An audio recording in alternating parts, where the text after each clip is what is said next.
Morning mga pogi, ito available na unit 2016 Mitsubishi Adventure GLX2 manual transmission 2.5 diesel engine. Registered siya until October 2024. Power steering, power window, power side mirror. Pwede po siya sa cash, trade-in, financing, natanggap din po ng credit card.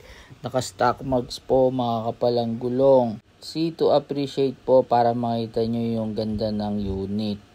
Ito naman po yung kanyang interior. Buong buo po manibela, wala pong punit, mga upuan, pati po dashboard.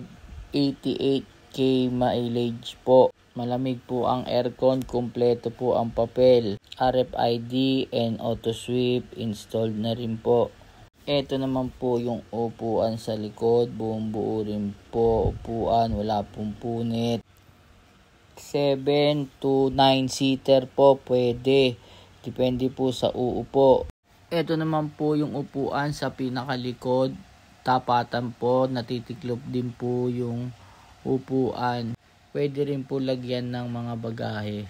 Location po nito sa Imus, Cavite po. PM lang po para sa presyo, DP at monthly po. Ito naman po ang kanyang engine bay. Salamat po.